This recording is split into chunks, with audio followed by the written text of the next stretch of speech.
Welcome to the deep dive. So you've shared this really detailed report on Aurionpro Solutions. Our job today is to, well, plunge right into it. We want to unpack the key stuff, pull out the main insights, and figure out what this report is actually saying drives its view on the company's strategy, its performance, and, what's next for them. That's right. And the report definitely starts strong. It gives a buy rating right off the bat. A buy rating, and with a pretty hefty target price, too, Aurion 2020. The report mentioned the market price was Aurion's 4,406, so that's, what, about 44% potential upside? Yeah, roughly that. Significant potential. So the big question for us then is, why? What exactly does the report point to justify that kind of bullish outlook? Exactly. Let's dig in and see what the report lays out as the key drivers. Okay, sounds good. Let's start high level. What's the big picture? The overarching vision for Aurionpro, according to this report? Well, the report talks about their 2030 vision. It's pretty ambitious stuff. They're aiming to be a top 3 player in the segments they operate in. Top 3. And how big does that mean in terms of numbers, revenue-wise? By 2030, the goal outline is a top line, so revenue, somewhere in the range of $450 million up to $900 million. Quite a range, but definitely aiming high. So how do they plan to get there? What's the core strategy the report mentions? It's basically a mix. Part of it is organic growth, just growing in business they already have. And the other part is inorganic, so growth through acquisitions, buying other companies. Right, building and buying. Makes sense. And what kind of overall growth rate are they shooting for with this combined approach? The report highlights a target of over 30% annual growth in the coming years. That includes both the organic and the inorganic parts. 30% plus. Wow. Okay, to fuel that kind of growth, you need investment, right? What does the report say about their R&D plans? Yeah, they're planning to dedicate over 10% of their revenues just to R&D. The focus seems to be on, well, improving their software, but also innovating on the hardware side, too. Okay, 10% plus to R&D. That definitely sets the stage. Now, the report seems to break things down by segment, suggests different parts of the business are driving growth. Let's start with banking. What's the story there?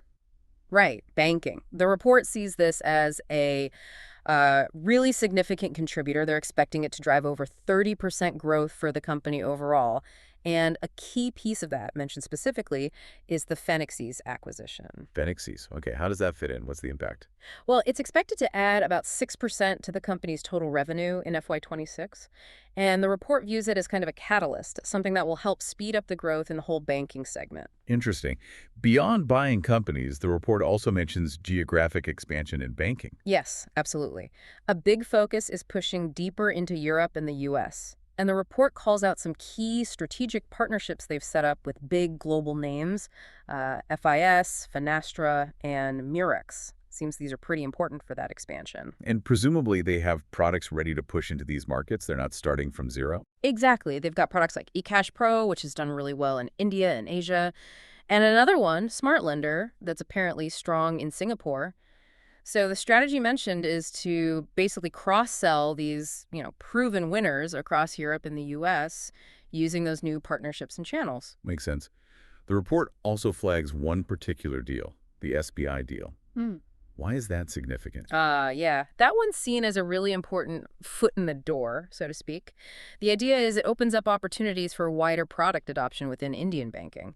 Their transaction banking suite, for example, is apparently already live with some clients because of that SBI relationship. Got it. And looking further out within banking, any specific future focus areas mentioned? Yeah, the report points towards expanding into SME, small and medium enterprises, and also private financing. They seem to see those as kind of natural next steps. Fascinating. So specific acquisitions, partnerships, key deals, all feeding into that banking growth story.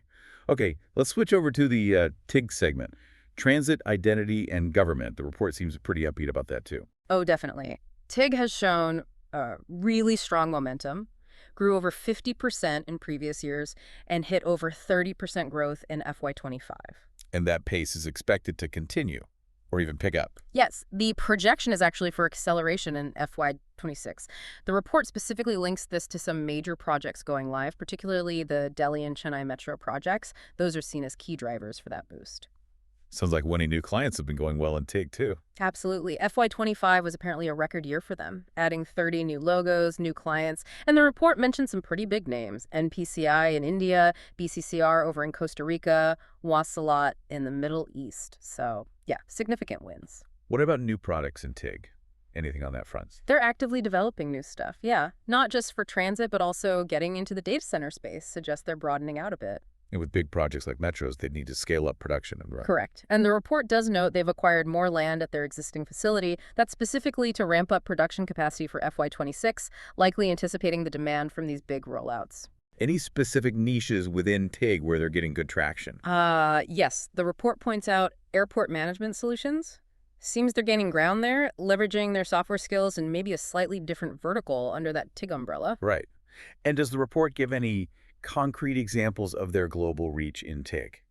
Just to get a feel for it. It does. It mentions supplying validators, the tap-and-go machines for tickets for over 900 buses down in Mexico, and also their entry into the transit market in Egypt. So, yeah, tangible examples of that international footprint expanding. Okay, so it's clear the report sees very specific things driving growth in both banking and TIG in the near term. But moving beyond those, the report also talks about new strategic initiatives, especially in, well, a very hot area right now. Right. AI. The report discusses the recent launch of a whole new enterprise AI segment. Enterprise AI. That sounds like a big move.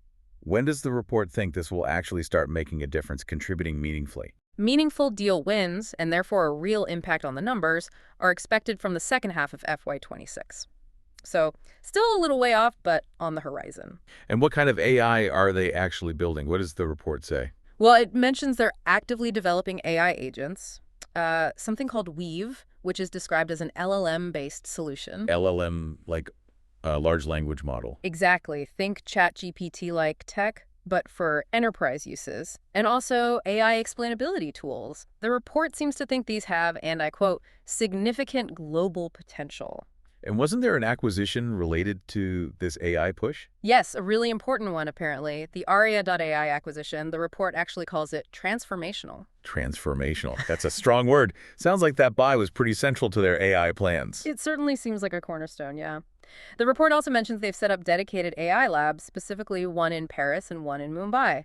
Shows they're serious about it. And this ties back to the geography piece we discussed earlier. Yeah, the report kind of links it all together. That continued push into the U.S., Europe, the Middle East, it supports the whole long-term growth and innovation plan, provides markets for these new AI solutions alongside their existing stuff.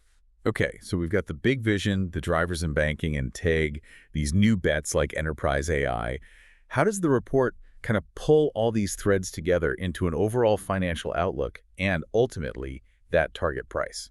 Well, the report's view is basically that the company's on a strong strategic path, they're executing consistently, and this is crucial. They have a really robust order book that gives them a lot of visibility. How big is that order book, did the report say? Yes, RS 14 billion. Okay, 14 billion. Yeah. And that provides visibility For at least 20% organic growth, according to the report's analysis, just based on what's already booked. And then the acquisitions we talked about layer on top of that. That's the idea. The report expects them to do maybe 1 or 2 targeted acquisitions each year, and that's what should push the overall growth rate up beyond that 30% target we mentioned earlier. Right.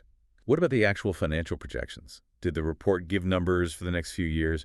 Revenue, profit? It did. For FY25 through FY27, it projects pretty solid growth. Right. Revenue, EBITDA, that's the operational profit measure, and PEAT, the net profit. Specifically, it forecasts revenue growth around 22-23% for FY26 and FY27, and PEAT growth is expected to be even higher, which suggests improving profitability. And margins, where are they expected to land? Expected to be pretty stable, actually, somewhere in the 21-22% range over the next couple of years, according to the report. Okay, and the company's financial health overall? Yeah. Balance sheet? Described as strong in the report, which is definitely important if you're planning on making acquisitions regularly. So putting it all together, the growth, the margins, the acquisitions, how does the report get to that RS 2020 target price? What's the valuation method? Right, the valuation. The report values Aurionpro at 35 times its projected FY27 earnings per share.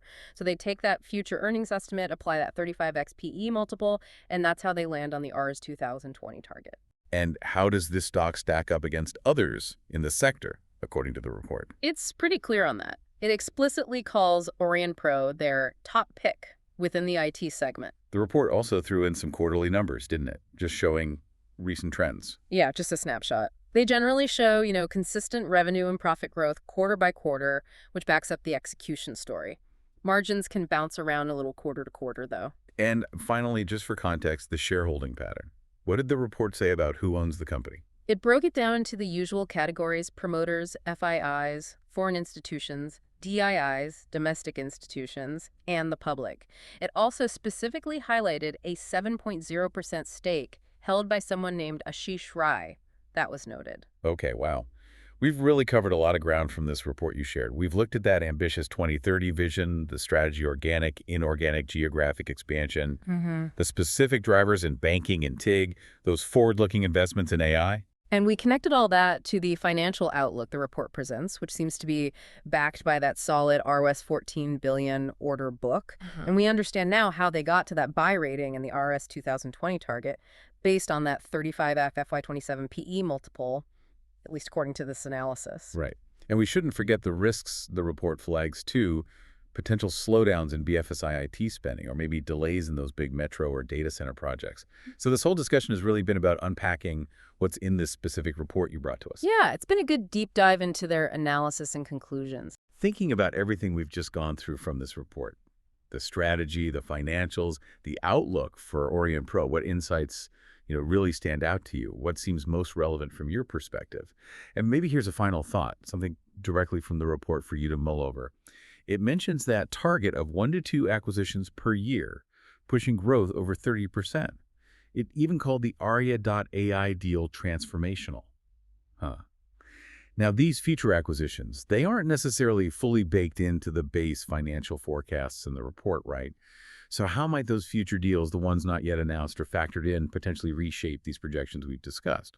What could another transformational move actually mean for the company's path compared to the outlook laid out in this specific report? That's a really interesting point. That inorganic piece definitely adds a layer of potential upside or maybe just uncertainty beyond the base case they've outlined. Something to think about.